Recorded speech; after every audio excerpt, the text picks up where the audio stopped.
Hi again. Continuing with some movements and drills and awareness exercises to get us into our entries and exits, our learning objectives, upper body, lower body, different joints, using them all together so that we can float up and down with ease and grace and not have to strain or power through. We're almost ready to get our feet up. I would like you to please, for video purposes, I don't have my wall here, but please put your trainer against the wall with about, let's say 12 inches, 1 foot between your trainer legs and the wall. And the reason I don't want you to be so close is I really don't want you to need to use it unless you absolutely have to. And I am certain that if you're, let me show you, I'll just talk through it, that if your hips fall back, your trainer won't tip over and you will not get hurt. And here's the wall, my imaginary wall, your real wall would be here, but you won't need to use it and it will keep you from falling over. Your feet will hit it, your hips will hit it, and you'll be fine. And look, the trainer's not flipping over, so you will be fine. And I'm glad I just did that because that reminded me of something I'd like to talk about. People often ask about is when you start to roll to the backs of your shoulders, the neck bends more here. Anytime you need to lift your chin, if you do roll back a little bit, feel free to lift your chin a little bit. It's just like going like this. But to have the chin lifted the whole time is not really helpful. To have the back bend looking down at the ground is also not good. So most of the time we'll try to let that neutral curve traction out, weighted into the shoulders and weightless through the neck and the head. But there are times, especially when you start to roll back like I just did, where you will want to lift your chin a little bit because when you're bending your spine like this, you don't want to bend your spine like this and have your neck go like that. Have just the bend in the neck, opposite of what everything else is doing, just trying to keep the whole spine in one alignment. So let's do this first drill. Coming into your downward facing dog with shoulders in type position, walking your feet in as close as you can. Notice the more the hips go towards the back of my head or towards your wall, this is where your wall is on this side, that's going to make it much easier. And to get there, you may have to bend your knees more because your back body line might keep you from doing it with straight legs like I'm doing sometimes. So feel free to bring your knees in to bend. Now let's kick the butt here with 1 foot and let's go up and down on the ankle of the other foot. Let's bend the knee and go up and down with the ankle. Squeeze the belly in, ground down into the hands, and pick that foot up 3 times. 3 times. 1, 2, float right back down, landing like a ninja. Up with ease, down with ease without making noise. So now it's time for you to pause and try that on one side, or you could try it on both sides. Because you have to do it on both sides anyway. Why should I take up more time showing you it on the other side? I'm learning how to do this. So pause and do that on both sides. Kick your butt. Bend your ankle, lift the heel up and down, bend the knee, lift the leg up and down, and then bring that other leg up. Keep kicking your butt 3 times, back down to the ground with ease. You're using your hands, you're pulling your belly, you're pushing off of the ground with your legs. And we'll go on to the next one.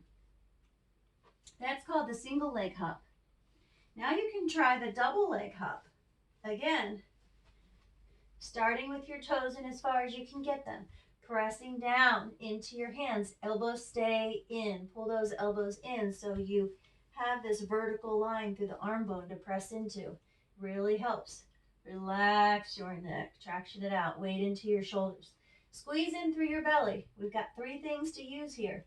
Upper body, lower body, core. We're pressing down through the hands, upper body. We're pulling in through the belly, core. And then we'll use the ankles and the knees to kick and come down softly. Kick, come down softly. Now, one reason people have trouble with this is they keep too much weight on this side of the trainer. That means into the hands. Once you kick up, let your hips roll back towards the wall. There's a wall there. You're not going to go all the way over the trainer. Go ahead and trust that wall. You can kick a little harder. You can hit the wall. It's not going to hurt you. You can let your hips roll back. Your wall's right here. You're not going to go that far. But that's the biggest thing is it's not that you don't have the strength. It's not that you don't have the coordination. It's not that you don't have everything that it takes to do this. But sometimes it's just the little fear factor. And I totally get that. If you feel like your weight is all the way into your hands, so much into your hands, and your hips are forward, they're not going back, it's going to be so much harder and you're going to be powering through. So go ahead and let the weight go back. And that brings us to the next drill. I hope you paused and practiced that a few times. The next drill is going to be a tuck and roll. So we know how to get our heels to our butt, don't we? We know how to get our heels into our butt by bending and floating up. Notice how you let the hips roll back here. Let your hips roll back towards the wall. You can feel it there with your foot. You know it's there. You're not going to go back. And here we'll practice. This is the tuck. Knees to chest. Just like you're doing, like you're really doing a knees to chest laying on the ground. Knees to chest. Heels to butt. Tuck. Really tuck in. Use your belly to tuck in. Practice that on the ground as much as you practice it upside down. And from here, roll your hips back and then roll your hips forward. Feel the weight press down into your hands. And then roll your hips back and roll your hips forward. Feel that weight press down into your hands. You can even take your elbows and squeeze your knees. As you squeeze your knees to your chest, squeeze your elbows into your knees. And then one more time, roll the hips back. You don't have to go back too far. Roll forward. Extend your legs down. Squeeze your belly. Come down lightly. Remember, you're pressing down here into your hands so you don't roll through your collarbones on the way down.